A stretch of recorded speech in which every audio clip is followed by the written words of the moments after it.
Good evening and welcome to the programme. Hello there, coming up tonight.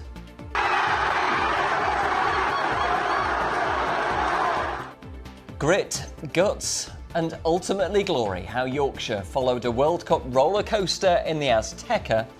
How deep did they have to dig? Incredible! The stress levels took it out of me. And the sleep-deprived morning after which followed it.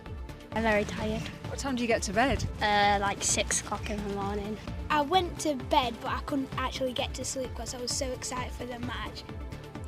We look back on the Three Lions' historic victory and assess their chances against Erling Haaland's Norwegian Vikings in the quarter-final. Also on the programme tonight. In Benedict's name, a new law protecting generations of school children after the 5-year-old tragically died from an allergic reaction.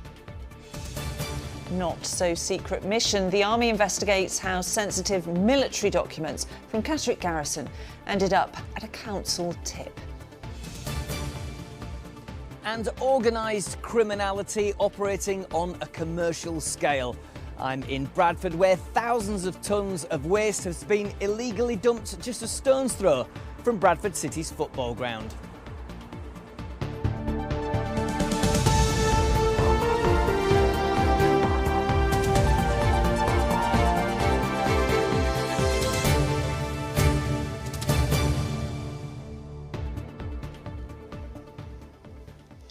First tonight, did you stay up to catch the action? That was the question on everyone's lips this morning. And if you did, you'll have witnessed what's being hailed as one of England's greatest ever World Cup triumphs. Yes, while the wee small hours are normally reserved for the milkman, there was a different kind of clinking of glass in pubs and bars right across the region as fans toasted that famous victory. Yes, home advantage and altitude were against the Three Lions, but it was Tuchel's men who ended up on a high, as Chris Stokes reports. As most of the country snoozed, this lot and many others celebrated.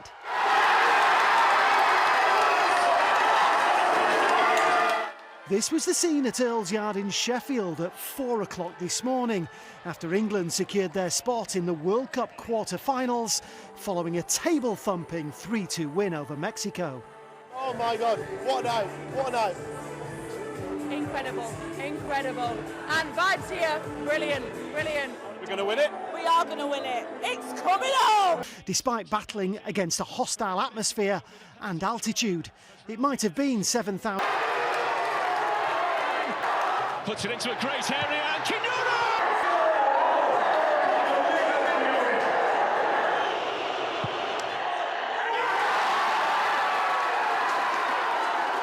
The Garrison pub in Barnsley.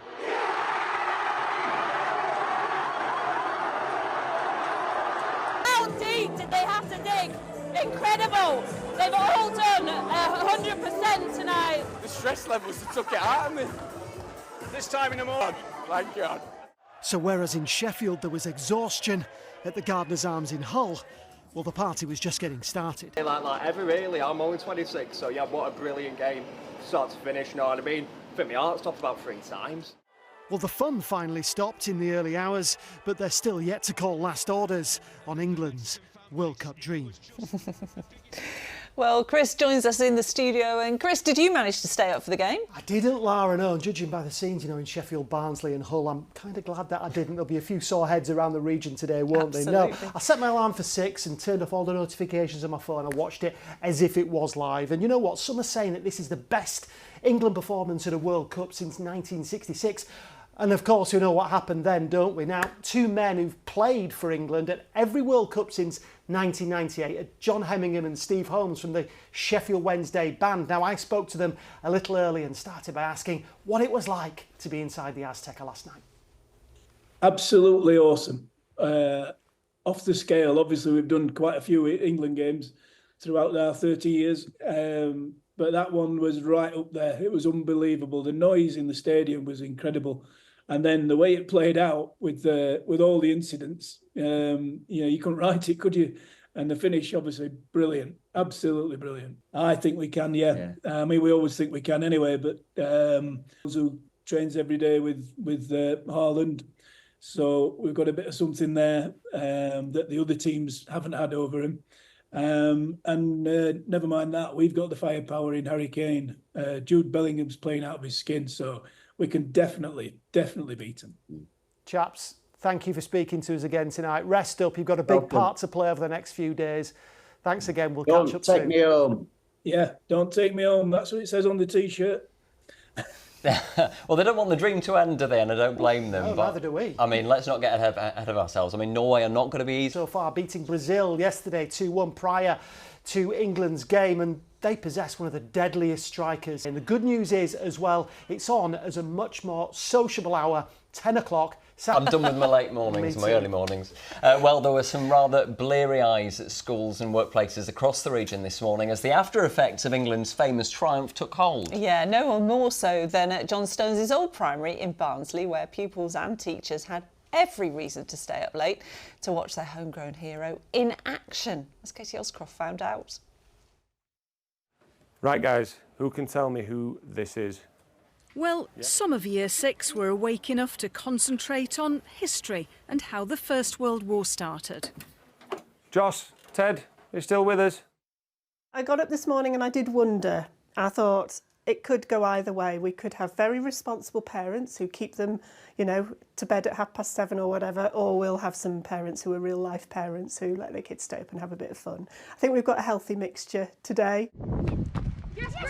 The kids really get behind the World Cup because of John Stones, having been a pupil here. They get very excited about it. Guys, come and sit down. Right, guys, put your hand up if you were allowed to stay up last night to watch the football. I stayed up. I went to bed. Why did you go to bed? Because if I didn't, I would get grumpy. I'm very tired. What time do you get to bed? Like 6 o'clock in the morning. But you were on for time for school, right? No. I went to bed, but I couldn't actually get to sleep because I was so excited for the match. Then when I woke up, I went downstairs to watch it. So you pretty much had no sleep? Kind of, yeah. When I woke up, I was like half asleep still, but now I've actually managed to get to school. I feel okay. Inspiring the next generation of pupils who play on the school field where he first practiced his skills, and giving them an extra reason to stay awake last night. Pretty inspiring, really. He came on and did very well, and also as the captain. We played really well, especially John Stones coming in and defending. Is he your hero? Yeah. He's out of contract now, isn't he? Do you think you might let him train here while he's looking around? If he could, that would be the best. As John Stones considers that offer, it's time to dream about the night these pupils saw history being made. Katie Oscroft, ITV News, Barnsley. Certainly a night to remember. Now, moving on to the rest of the day's news, and a family's campaign to better protect school children from potentially deadly allergic. He was just 5 when he suffered a fatal reaction at his school 5 years ago. Today, the government announced new statutory guidance for schools to prevent further tragedies, as Lisa Adlam reports. What do you think A will be, if you had to guess? I think it's smaller. Grief over the death of a bright, curious little boy has been channelled into making sure no other family faces such a loss. Benedict Blythe died after accidental exposure to cow's milk at Barnock Primary School near Stamford. For the last 4 years, his family have campaigned for a total overhaul of allergy training and provision in schools. Now the measures they've called for are being introduced across England as part of Benedict's law. It has been a very hard campaign at times, but one that we've been really determined to push through and deliver, and we are incredibly proud that we've been able to, so that there will be children out there in the world who will never know our name, that will never know his name, and we will never know each other, but their lives will be saved as a result of the measures that are being brought in, and that's an amazing thing for us all to have achieved. Benedict's law will come into force as government guidance from this September. From 2027, all schools will be legally required to implement the changes, which include whole school allergy training, training for all staff, and ensuring spare allergy pens are stored on site. What this law now means is that every parent, when they're dropping their child off in September, can be confident that schools must have the training, the policies and the life-saving medication that they need to ensure that their child is safe in the event of a serious allergic reaction. At Netherthorpe School in Staveley near Chesterfield, emergency anaphylaxis kits have been installed for some time and staff are trained to use them and spot the signs of an allergic reaction.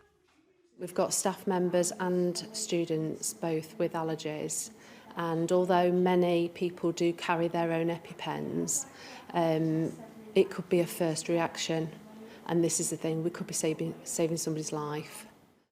Year 8 pupil Lavinia, who has a peanut allergy, has her own medical kit in case of exposure, but the extra support and awareness is reassuring. When you have them around you and you go in and it's not, your EpiPen's not the nearest EpiPen close to you, it's quick to just get it out and use it. They need to come to school, feel safe, knowing that the whole staff are trained, they're aware of what to look out for. Not just the staff, the kids as well are aware if anaphylaxis was to happen. I definitely feel like it makes me feel more safer. As in, if one of my friends had an allergic reaction, I know I could go down to the office and the office knows all the training to do. Allergic reactions can vary from very small things to almost deadly things. And I feel like, you know, if there's a minority of people who have these deadly allergic reactions, I think it's very important that we keep stuff to prevent that on site. I know some people who have like life-threatening allergies and they shouldn't feel like scared to come to school and not being able to get the care they need if they have an allergy. So I feel like they should feel safe and not be scared. If the guidance had been in place when Benedict was at school, his family say he almost certainly would still be with them. But the changes made in his name to save others is the most fitting legacy they can hope for. Lisa Adlam, ITV News. Certainly will be.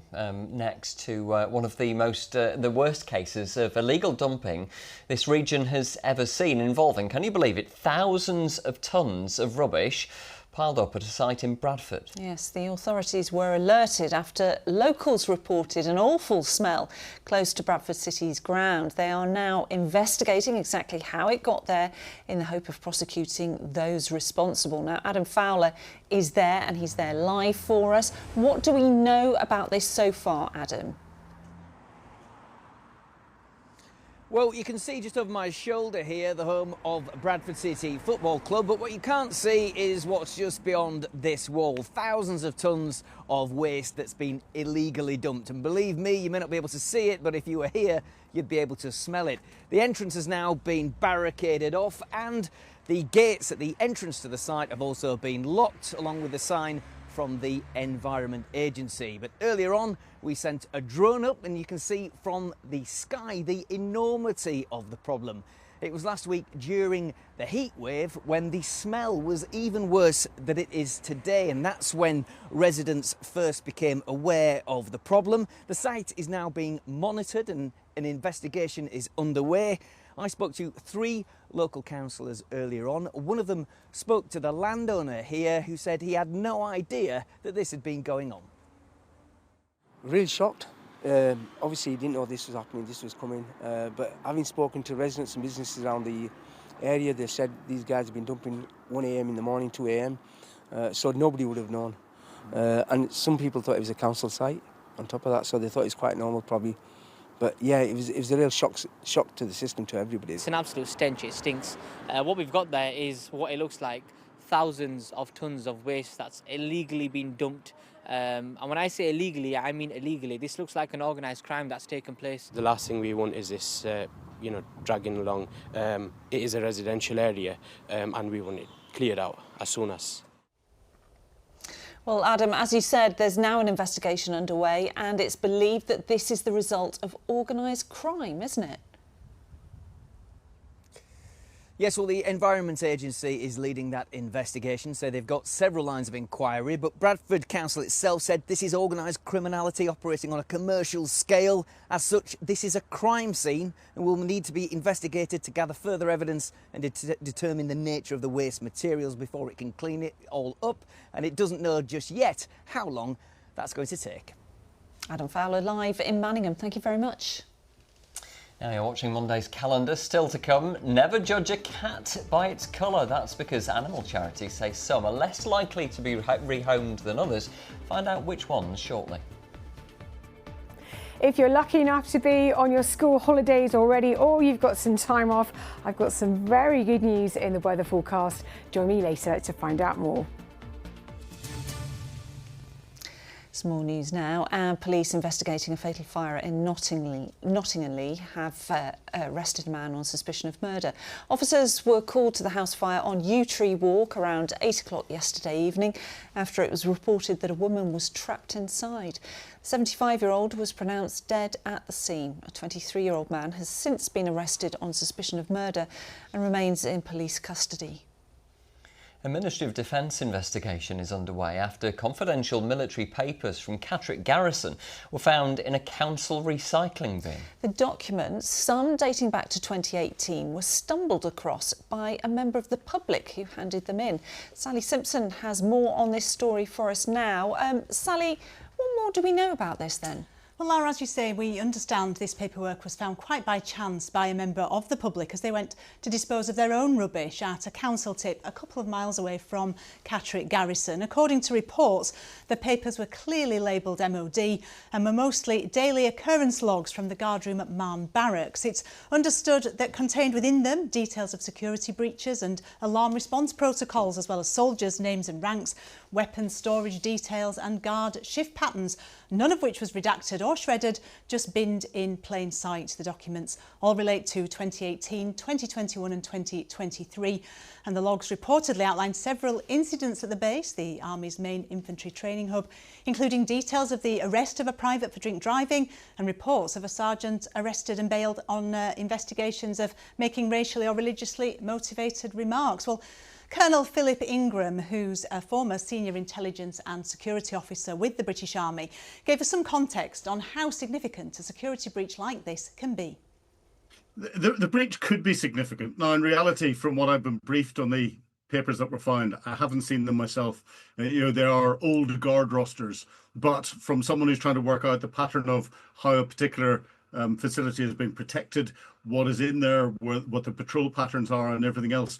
It is a piece of intelligence, my background's intelligence, that would inform those that would want to potentially break into a barracks or to do something around a barracks, make it much easier for them to do that.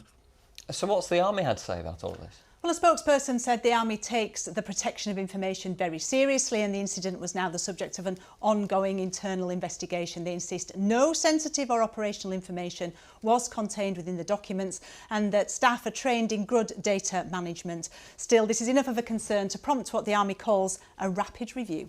OK, Sally, thank you very much indeed. Now, we all know the old saying, don't we? Don't judge a book by its cover, but what about a cat by its colour? Yes, that's exactly what animal charities are urging us to do. Apparently, they are finding it harder to rehome moggies, which are black, or black and white, which actually is my favourite colour for cats. Well, it's a busy time for them as we hit peak kitten season, but it's unusually usually the tabbies, tortoiseshells and gingers that are first out of the door, as Lauren Hall explains. Settling in to his new home in Conisborough in Doncaster. Dougie the kitten has recently been adopted, a companion for older cat Dolly, and their owners couldn't be happier with them. Black cats are so nice, they're so loving, so loyal, brilliant with kids, brilliant with dog. I'd recommend anybody, black cats are just brilliant. But not everyone feels the same way. Many of our rescue centres are full of cats that are black or black and white. Here, they make up around 3/4 of all cats waiting to be rehomed. But it often takes longer for them to find an owner, even the kittens, like these ones. So they're more likely to end up here and less likely to appeal to prospective owners. Their colour makes all the difference. We hear a mixture of reasons from people coming into the centre. Some people think they're unlucky. Some people want a cat that they think is going to photograph better on social media. And some people just think the personalities aren't quite the same as other colours. But we really wish that people would look at the black and white cats more because they do shine just as much as any other cat. While certain colours and breeds get snapped up, it's not as easy for these cats. It's why staff are reminding visitors to look beyond appearances. I think it's a shame that black and white cats are being overlooked so much because they have so much love to give and would make lovely pets. And because they're moggy cats, there's usually less health issues than there would be with specific breeds that people are going out to buy due to social media trends. But they have so much love to give and they make lovely, lovely pets. Back in Doncaster, Dougie's owners couldn't agree more. He's made himself at home, and it's fair to say he's beginning to show his true colours. Lauren Hall, ITV News. Oh, how sweet. I have rehomed a black and white cat, actually. Have you? Yes, Very nice. I have. Very nice. Yeah. Now, the full weather forecast is coming up and Mary follows with the national news. But let's leave you with not so much a memorable night, but a memorable morning in the World Cup, which anyone who watched it will never forget. Yes, England only need 3 more victories and football's coming home. Sounds really easy, doesn't it? But let's not get ahead of ourselves. On the terraces, though, there is a new anthem and it's creating a wonder wall of sound for the players. Thanks for watching. Good night. Good night.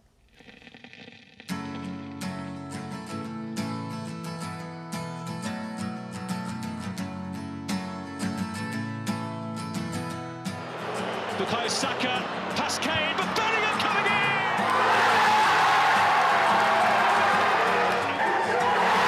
Today's gonna be the day that they're gonna throw it back to you. By now, you should somehow realize what you gotta do. I don't believe it feels the way I do about you now.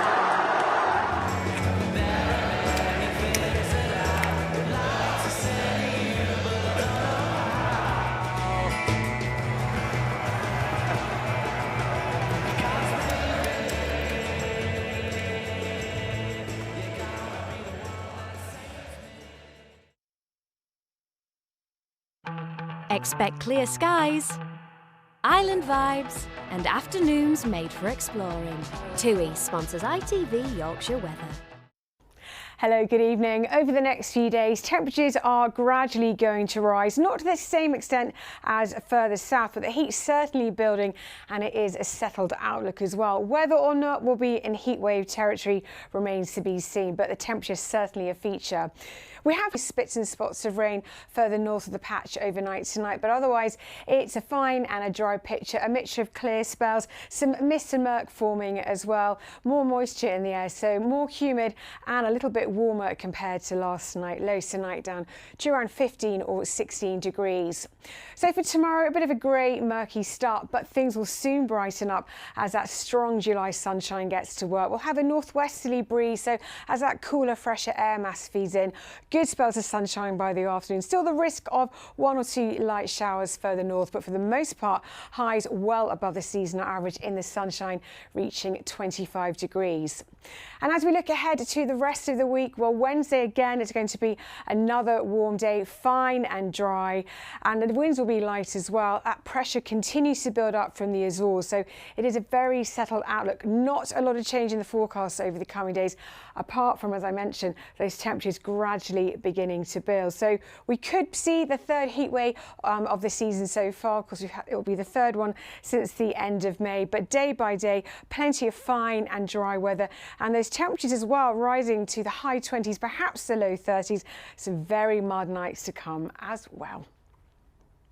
TUI sponsors ITV Yorkshire Weather.